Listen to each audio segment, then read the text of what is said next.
Assalamualaikum warahmatullahi wabarakatuh. Pada kesempatan ini saya ingin berbagi sebuah cerita mengenai Talut, raja yang memimpin Bani Israel, yang mana kisahnya juga terkait dengan Nabi Musa dan Bani Israel. Setelah Bani Israel memasuki Palestina dan menguasainya di bawah kepemimpinan Yusha bin Nun, mereka sering menjadi target serangan dari bangsa-bangsa di sekitarnya, seperti suku Amalekah dari bangsa Arab, bangsa Palestina itu sendiri, dan bangsa Aram. Kemenangan dan kekalahan bergantian di antara mereka. Pada suatu ketika, bangsa Palestina dari daerah Ashdod, dekat Gaza menyerang mereka, dan terjadi pertempuran yang berakhir dengan kemenangan bangsa Palestina. Mereka berhasil mengacaukan Bani Israel dan merampas benda suci mereka yang disebut Tabut, sebuah peti yang menyimpan kitab Taurat. Tabut tersebut merupakan salah satu dari banyak anugerah yang diberikan Allah kepada Bani Israel. Mereka menganggap Tabut sebagai benda suci yang dapat memberikan inspirasi kekuatan dan keberanian saat menghadapi musuh. Oleh karena itu, dalam setiap pertempuran, Tabut dibawa untuk memberikan dukungan moral dan semangat juang, memberikan keberanian kepada mereka dan menimbulkan ketakutan pada musuh. Namun, dengan dirampasnya Tabut oleh bangsa Palestina, Bani Israel kehilangan pegangan dan barisan mereka berantakan, persatuan mereka retak, sehingga mereka menjadi seperti binatang ternak yang ditinggalkan penggembalanya. Memang, sejak Nabi Musa meninggalkan mereka, Bani Israel tidak memiliki raja atau pemimpin berwibawa yang bisa menyatukan mereka di bawah satu panji dan memimpin mereka dalam satu komando ketika diserang atau diserbu oleh musuh. Mereka hanya dipimpin oleh hakim-hakim penghulu yang memberikan bimbingan dalam urusan keagamaan dan sesekali menjadi mediator dalam perselisihan atau sengketa antar anggota mereka. Di antara penghulu-penghulu tersebut, ada seorang yang sangat dihormati bernama Somuil, yang perkataan dan nasihatnya selalu didengarkan dan dipatuhi. Beberapa pemuda Bani Israel yang sedih melihat keadaan kaumnya yang kacau dan terpecah belah setelah dikalahkan oleh bangsa Palestina, dikeluarkan dari negeri mereka, dan dirampasnya Tabut, peti wasiat yang sakral bagi mereka, mendatangi Somuil. Mereka menyampaikan kepada Somuil kebutuhan mereka akan seorang pemimpin yang kuat, berwibawa, dan memiliki kekuatan layaknya seorang raja untuk menyatukan mereka dan menjadi panglima perang. Samuel, yang memahami karakter mereka dan kelemahan serta sifat licik dan pemberontakan yang ada pada diri mereka, berkata, "Aku khawatir kalian akan takut dan enggan berperang melawan musuh jika diperintahkan untuk mempertahankan negerimu."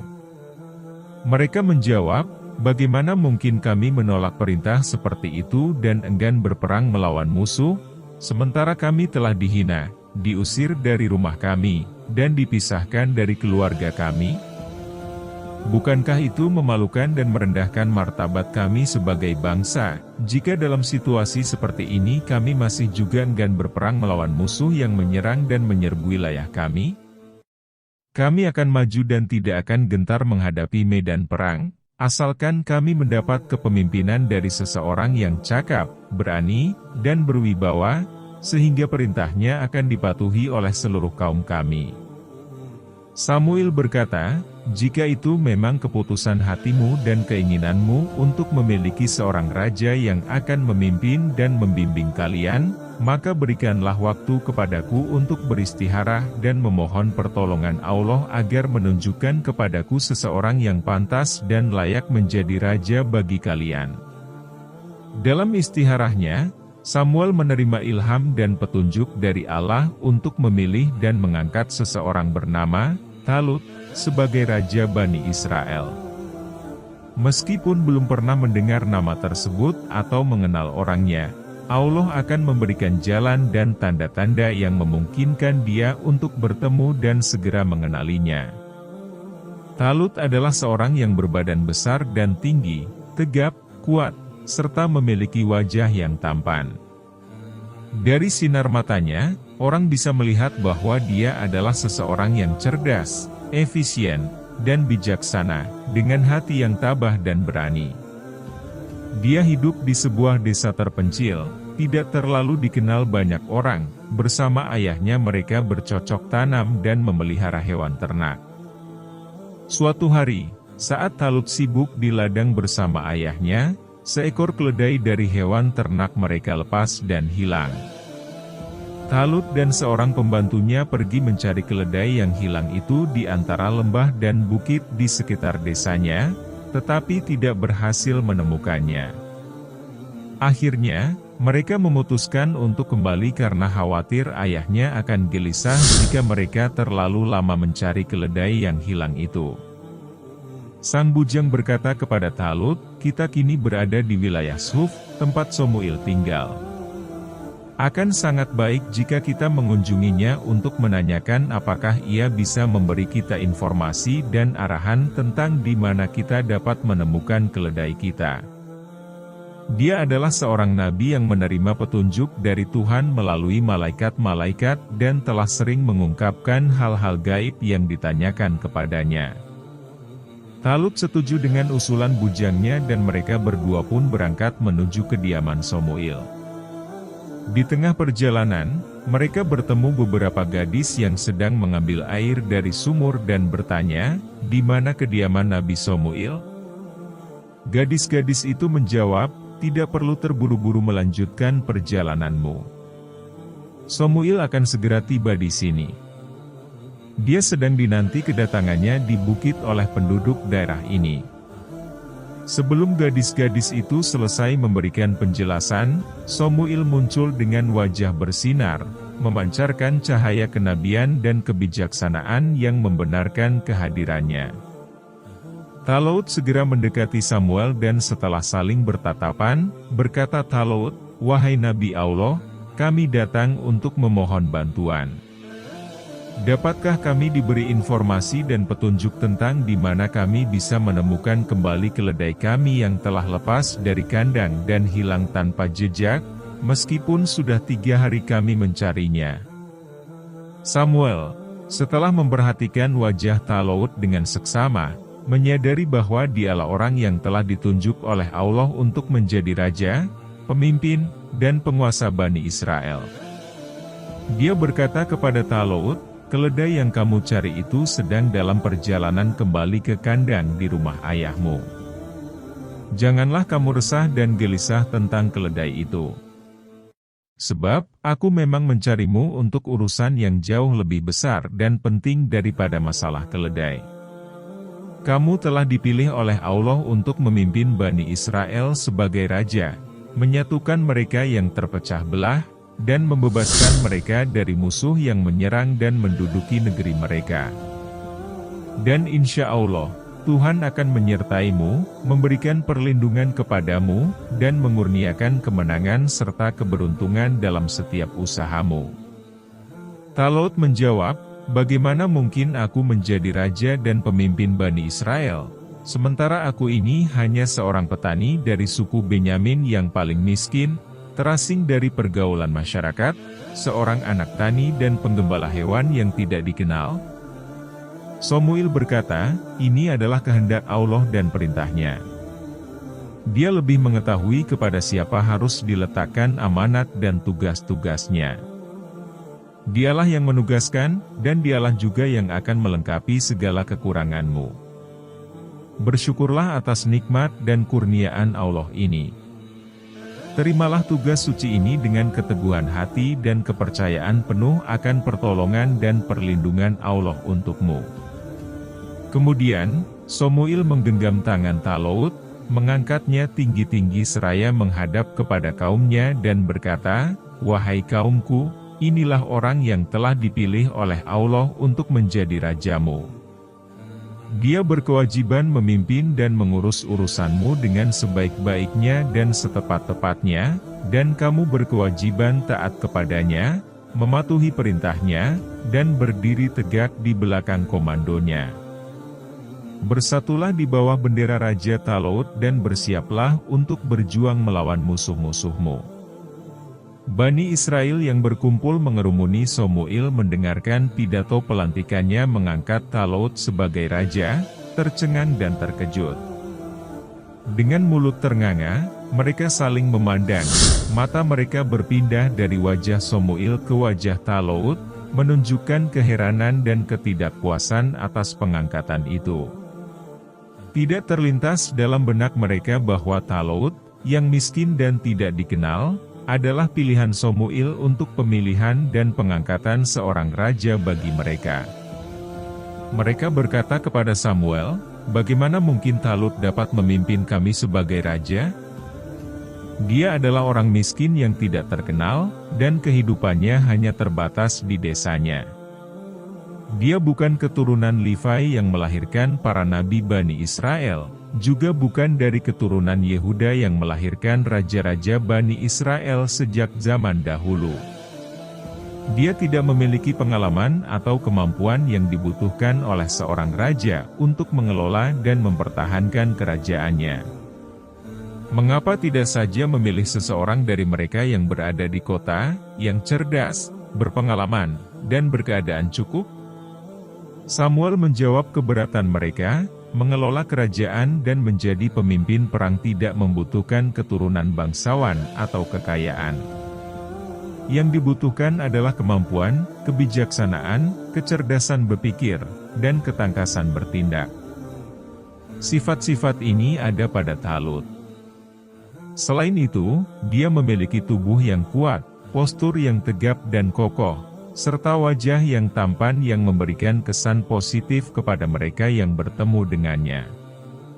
Dan yang terpenting, dia adalah pilihan dan penunjukan dari Allah yang Maha Mengetahui dan Maha Mengenal hamba-hambanya. Oleh karena itu, tidaklah pantas bagi kami untuk memilih orang lain setelah Allah telah menetapkan pilihannya. "Baiklah," kata mereka, "jika itu adalah pilihan dan kehendak Allah, maka kami tidak dapat berbuat lain selain menerima kenyataan ini. Namun, untuk menghilangkan keraguan kami tentang Talut, berikanlah kepada kami suatu tanda yang dapat meyakinkan kami bahwa Talut memang pilihan Allah." Samuel menjawab, "Allah telah mengetahui sifat dan tabiat kalian yang tegar dan keras kepala. Iman kalian tidak berada di dalam hati, melainkan hanya di mata. Kalian tidak mempercayai sesuatu tanpa bukti yang dapat dirasakan dengan indera. Sebagai bukti bahwa Allah merestui Talut menjadi raja kalian, adalah bahwa kalian akan menemukan kembali peti keramat, tabut, yang telah hilang dan dirampas oleh bangsa Filistin. Kalian akan menemukannya datang kepadamu, dibawa oleh malaikat. Pergilah keluar kota sekarang juga untuk menerimanya."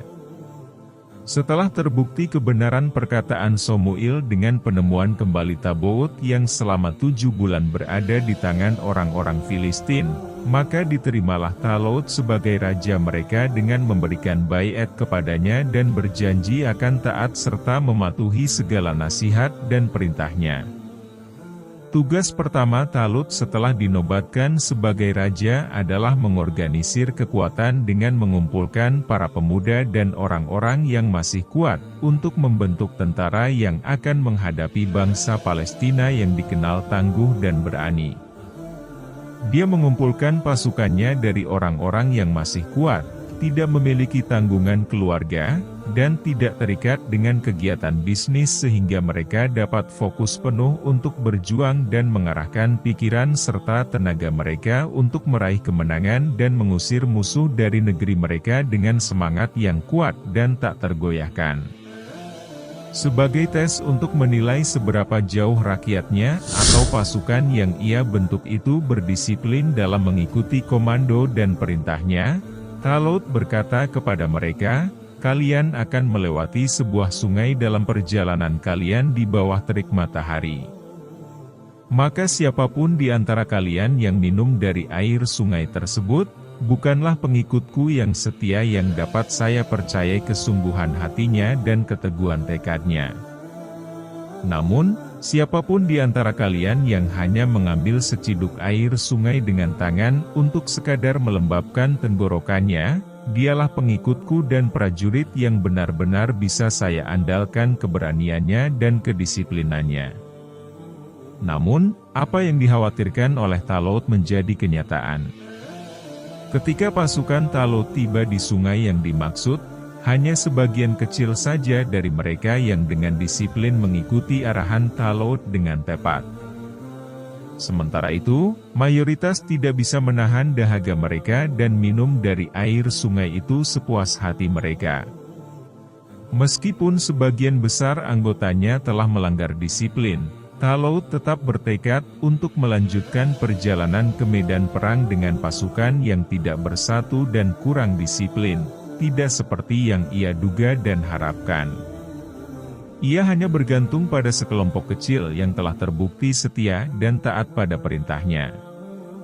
Terhadap mereka yang telah melanggar perintah dan minum dari sungai, Talut bersikap sabar, lembut, dan bijaksana untuk menghindari perpecahan dalam barisannya sebelum bertemu dengan musuh. Ketika mereka sampai di medan perang dan menghadapi musuh, sebagian dari pasukan Talut, yaitu mereka yang telah melanggar disiplin dan minum dari sungai, merasa gentar dan takut melihat pasukan musuh yang terdiri dari orang-orang kuat dan besar dengan peralatan yang lebih lengkap dan jumlah yang lebih banyak di bawah komando seorang pemimpin bernama Jalaud. Jalaud seorang komandan yang berani, efisien, dan terkenal tak pernah kalah dalam pertempuran. Setiap orang yang berani melawannya pasti akan terbunuh. Namanya telah menimbulkan ketakutan dan rasa rendah diri di antara sebagian besar pasukan Talut. Mereka berkata kepadanya, "Kami tidak berdaya dan tidak akan mampu menghadapi dan melawan Jalaud beserta tentaranya hari ini. Mereka memiliki peralatan yang lebih lengkap dan jumlah yang lebih banyak daripada pasukan kami." Namun, kelompok setia yang hanya sebagian kecil dari pasukan Talut, tidak merasa takut atau gentar menghadapi Jalaud dan pasukannya yang lebih besar dan lebih lengkap peralatannya.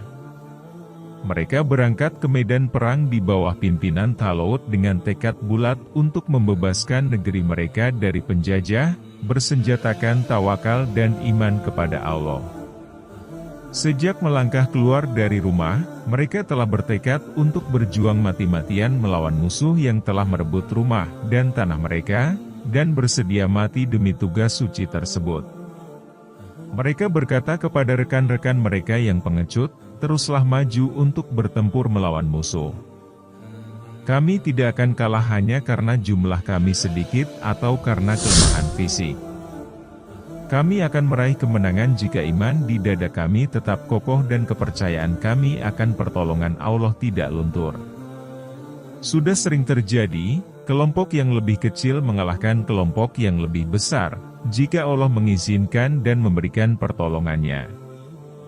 Dan Allah selalu bersama orang-orang yang beriman, sabar, dan bertawakal.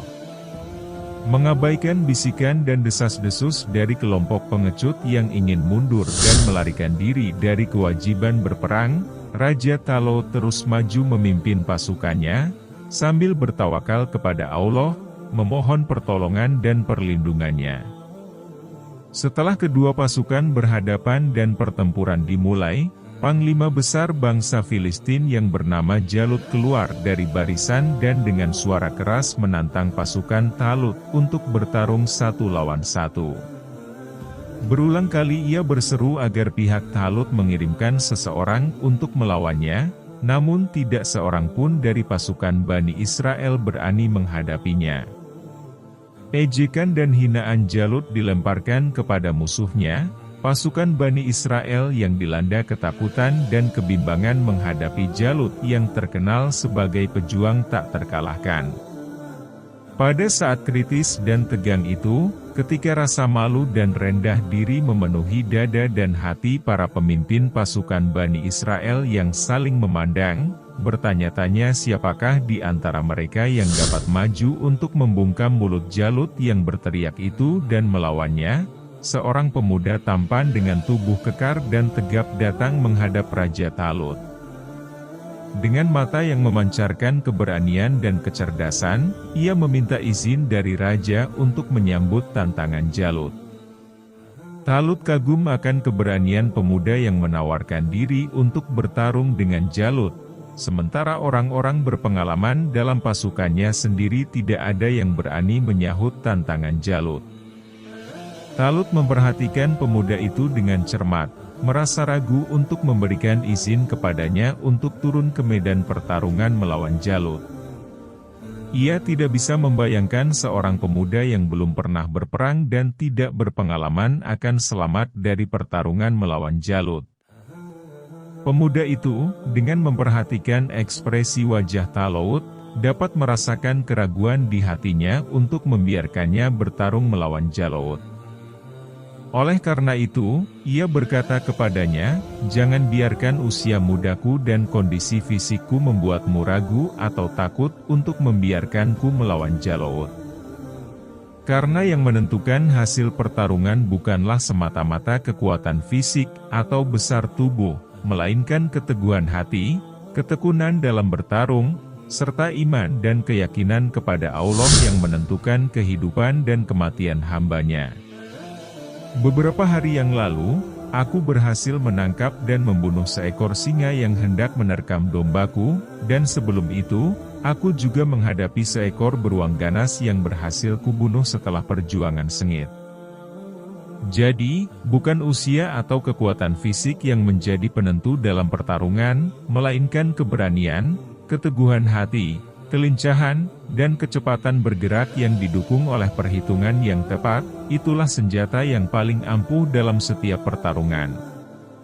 Mendengar kata-kata yang penuh semangat dari hati yang tulus dan jujur, Talut menyadari bahwa pemuda tersebut memiliki tekad kuat untuk melawan Jalut. Ia yakin pada dirinya sendiri bahwa ia mampu mengalahkannya, sehingga Talut memberikan izin dan doa agar Allah melindunginya dan memberinya kemenangan yang diharapkan oleh seluruh pasukan. Meskipun diberikan pedang, helm baja, dan baju zirah, pemuda itu menolak mengenakannya karena belum terbiasa dengan senjata tersebut. Ia hanya membawa tongkat, beberapa batu kerikil, dan sebuah ketapel untuk melemparkan batu-batu itu.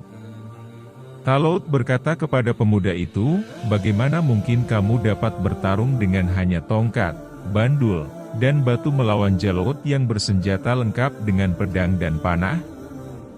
Pemuda itu menjawab, "Tuhan yang telah melindungiku dari taring singa dan kuku beruang akan melindungiku juga dari pedang dan panah Jalut yang durhaka." Dengan senjata sederhana itu, ia pun berjalan keluar dari barisan Bani Israel menuju arena, di mana Jalut sedang menari-nari dan mengayunkan pedangnya sambil mengejek dan membanggakan diri. Ketika Jalut melihat bahwa yang memasuki arena untuk bertanding dengannya adalah seorang pemuda remaja tanpa pedang atau panah, tanpa mengenakan helm baja atau baju zirah, ia meremehkan dan mengejek dengan kata-kata, "Untuk apa tongkat yang kau bawa itu? Untuk mengejar anjing atau untuk memukul anak-anak seusiamu? Di mana pedangmu dan baju zirahmu? Sepertinya kau sudah bosan hidup dan ingin mati, padahal kau masih muda yang belum merasakan suka duka kehidupan dan yang masih harus banyak belajar dari pengalaman. Majulah ke sini, akan kuhabisi nyawamu dalam sekejap mata dan akan kujadikan dagingmu santapan lezat bagi binatang-binatang di darat dan burung-burung di udara." Sang pemuda menjawab, "Kau boleh bangga dengan baju zirah dan helm bajamu, boleh merasa kuat dan ampuh dengan pedang dan panahmu yang tidak akan mampu menyelamatkan nyawamu dari tangan-tanganku yang masih halus dan bersih ini. Aku datang ke sini atas nama Allah, Tuhan Bani Israel yang telah lama kau hina, kau jajah, dan kau tundukkan. Sebentar lagi kau akan mengetahui, apakah pedang dan panah yang akan mengakhiri hidupku, atau kehendak Allah dan kekuasaannya yang akan merenggut nyawamu dan mengirimkanmu ke neraka jahanam." Ketika Jalut mulai bergerak maju, pemuda itu segera bertindak sebelum Jalut mendekat. Dengan cepat ia mengambil batu dari sakunya dan melemparkannya menggunakan bandul ke kepala Jalut. Darah pun bercucuran, menutupi matanya, dan diikuti dengan 2 lemparan batu lagi oleh pemuda tersebut, hingga akhirnya Jalut jatuh terduduk, tergeletak di lantai, menghembuskan nafas terakhir. Terdengarlah sorak gembira dari pasukan Bani Israel yang menyaksikan kemenangan pemuda berani itu atas Jalut, sang pahlawan dan kebanggaan bangsa Palestina. Dengan kematian Jalut, hilang pula semangat juang pasukan Palestina. Mereka pun mundur, berlari kocar-kacir, dikejar dan dikalahkan tanpa belas kasihan oleh pasukan Talut yang telah memulihkan semangat, harga diri, dan kebanggaan nasional mereka. Isi cerita dikisahkan oleh Al-Quran dalam surah Al-Baqarah, ayat 246-251.